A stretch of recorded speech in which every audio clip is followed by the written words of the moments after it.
everyone, I am Rebecca from ChemKnits, and today we are going to dye some yarn inspired by artwork. Now the art piece that I have selected for today is actually really special because it was created by our sponsor's grandmother. Today's video is sponsored by Evelyn, and her grandmother, Janet Sobel, was an artist and created a lot of beautiful pieces.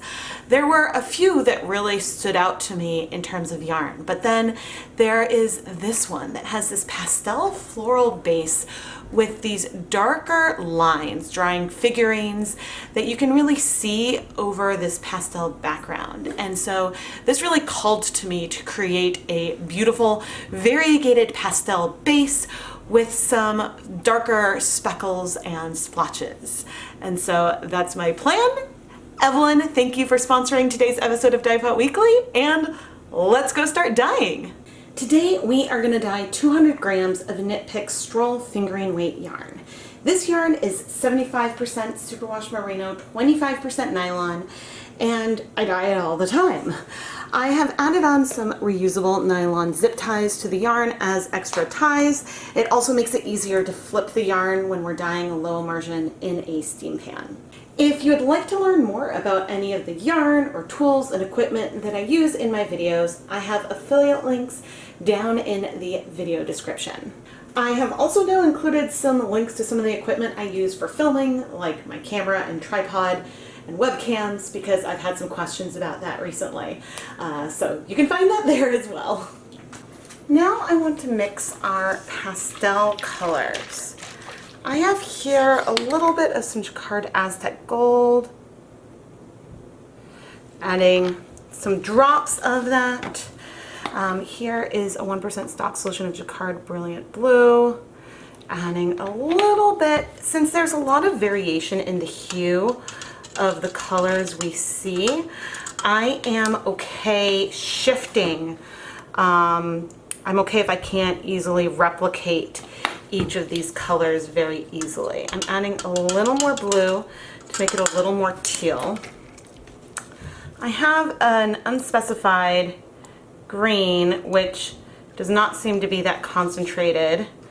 This one is a little more.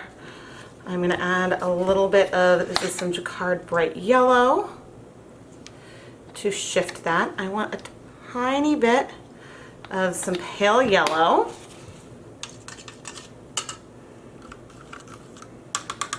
I think maybe I'll add a little more blue to this one. Speaking of blue, we need a little bit of some pale blue. Okay, that is a nice teal. We've got a blue. And then for pink, I have a deep magenta plus sapphire blue mixture that we'll use for the more pink. And then I'll make a second pink using some Jacquard Fire Red, which will just be a slightly different kind of hue. Now, right now, these colors look reasonably pigmented, but spread out onto 200 grams of yarn, it will be less so. And in fact, I'm going to dilute these colors even more by adding some more water to each of these cups. And it could be that we will decide these colors are too pastel and that we will want to make them deeper. And you know what? That is an option as well, but it's always best to start with too little color than it is to have too much, because if you have too much color, then you can't really go back. But I am excited with this as the base. There's still no acid in our yarn, and I squeezed out most of the liquid and have added it straight to the pan. We will be adding a lot of liquid as we add these dyes in, and since there's no acid, that'll help things start soaking up rather quickly. And I'm adding it fairly randomly. And using the pouring to help paint the yarn. And we will be able to get more of the colors if we need it, but I think that where we've started with them is really nice. Now there's not a lot of yellow at all in the yarn. You'll notice that there are going to be some differences between these two colorways, and that is okay.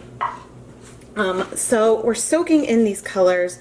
They might start striking pretty quickly, or they could spread a bit, but oh, we're actually getting reasonable color penetration because the volume we're adding is great enough. Okay, let's come in with the blue. And I would say that this pigmentation is pretty spot on for what I was aiming for the backdrop, which feels, I think that the gallery page for the piece of artwork I picked says the medium, but something about it makes me think of almost watercolor, even though I don't think it was watercolor. And oh, that's actually a nice pink. This was the red. And coming in with it, there's not a lot of purple in the piece, and I don't think there was any orange. We may end up with a bit of purple in here, but I'm not super worried. Okay, I haven't used the other pink yet because I want to flip the yarn. I made some more of one of our greens, but this time, and there's not a lot of pigment in here, but this time I have added 2 teaspoons of white vinegar in with the dye. So we are now starting to introduce some acid onto this backdrop. 3 teaspoons is equivalent to 1 tablespoon of white vinegar, and I have added some more in here. Funny that this magenta mixture is giving us the deeper pink versus the other color.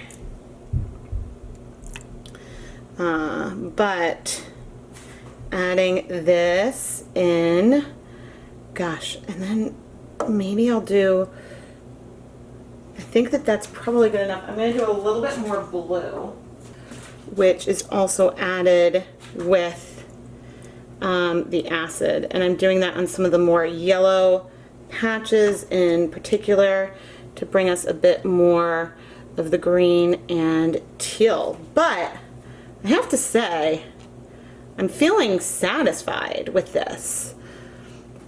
I'm feeling very satisfied. Okay, so now I'm going to turn on the heat. We are on my stovetop, and I have burners here and here to start heating this up. Now, if I move it, some color might start moving around, but things are actually staying pretty well put. And I am really, really excited by how this base turned out. I think it has some of that floral feeling from the painting already. Now we probably have 6 to 8 cups of water that we've added, and probably about 2 tablespoons of vinegar. I think we had 6 teaspoons that I've added in here. So now we'll heat this up, and once it gets nice and steamy and a little bubbly, I'll pop back in. Okay, we're starting to bubble a little bit in here. I'm actually going to let this heat for about 10 minutes. So that way we can not only remove some liquid, but we can get this base nice and set. So we can then add some speckles. And actually, I am going to add 2, 3, 4 more teaspoons of white vinegar here. And then I will put on my respirator and safety goggles and bring out the dye powder so we can speckle on top of it. I have reduced the heat to low because I don't want it too steamy when I'm speckling, and when you're speckling direct with dry powder, you really want it to be dry, or you want your gloves to be really dry. So I'm picking up a little pinch of powder, and then I'm going across, but you'll note that I'm sort of going in a line, and they're not all, these lines aren't all going to be the same direction, but I'm not aiming for just like all over speckles. In some areas it's going to be a little heavier, others a little lighter. And there'll be some that'll be a little more randomly placed. But this is a little more ordered than I do. And I'm sort of aiming to emulate the lines a little bit more. But there are some places, you know, where I've added it, it's a bit heavier. So these are speckles, but they're not the sharpest ones. And oh, I guess I meant to move the yarn first before speckling because I wanted to, oh goodness, I meant to move the yarn first because I wanted to be able to like make sure the acid was well mixed, but it is what it is, and I'm going to try to have some restraint here and not go too heavy. And now I want these speckles to be able to set well. There'll be a little bit of spread, but I don't want to move the yarn too soon. So I am going to increase the temperature a little bit, keeping an eye to make sure it doesn't get too low, and I am going to heat this for 10 minutes. Okay, let's flip. And I want to attempt to expose areas that weren't exposed before. You can see that we have a little bit of color coming through, which is fine. I don't mind there being a bit of spread. But I do, after flipping, want to sort of shift and open up these skeins a bit so that way we can access the interior in addition to the exterior. But today we don't mind if there's some patches that don't have speckles. That's sort of part of what we're going for. Alright, and now I'm going to dry my gloves. And we're going to do the same thing, but on this other side, and that was way too much powder. And I am just going to be applying, I guess maybe that wasn't quite enough, speckles in regions. And I don't mind if things end up getting a bit heavier, but the goal is for these regions of speckles to not feel super consistent. Oh, that was a fair amount of color right there. And since we flipped it, I'm now going a little less for lines and a little more for just spots. And all right, I think that is pretty good. I'm going to remove some of that remaining color just by rubbing it right there. I don't know if I mentioned this yet, but the black we're using today is Dharma True Black. This is my favorite black acid dye ever, and it doesn't break when it's speckling, which is why it is my favorite. But now things are pretty hot. I'm actually going to reduce the heat to low and let this sit another 10 minutes. Oh man, our water level, oh, there's a little bit of spread. Our water level is getting nice and low. Let's add a bit more around those edges. I have never burnt yarn, but that doesn't mean it won't ever happen. And I'm just picking this up carefully to peek around, but I'm actually fairly pleased with the balance. It's nice when I want to go for something that is a little more random and sparse, because it means that my like completionist tendencies and like areas with big patches are intentional. So then it means I'm not flipping the yarn like 5 times, which is nice. All right, I'm gonna go get a lot more water, probably about 2 liters of water, and just so that way everything is well covered. I added a splash of vinegar into this 2nd liter, This step is not completely necessary, but I wanted to make sure that all of the dye can dissolve and then bind to the yarn. But I'm really, really happy with this color. So I'm gonna heat this until it starts to bubble a little bit, then turn off the heat and let things cool off slowly here in the pan. Now let's wash this yarn. I'm not expecting there to be any bleeding or anything, and I have to say I love this colorway. I don't use both such a heavy hand and such restraint with speckles at the same time, and so I am really, really excited. Okay. I think that this painting actually would have lent itself well to using liquid, like streaks and hashes of the color as well. But I like having these speckles as a less literal example. And the way that we got that pastel wash of color by doing the low immersion with no acid is so exciting for me. All right. I just added some dish soap and we're not seeing any bleeding. So I will keep washing this, rinse out the soap, and then I'll put the yarn through my Nina Soft spin dryer and hang it up to dry. The spin dryer I use is a laundry alternative Nina Soft spin dryer, but that exact model doesn't exist anymore, which is why I don't have it linked down below. But I'm very, very happy with my spin dryer. And I even have a review of it if you want to check out that and about using a spin dryer as a dyer. But unfortunately, the exact model is discontinued. Here is the finished dry yarn inspired by Janet Sobel's painting.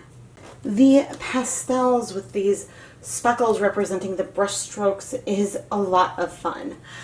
Looking more at the picture, which feels very soft and subtle, I'm both glad that I didn't do very heavy speckles and think that I could have taken the speckles a lot further.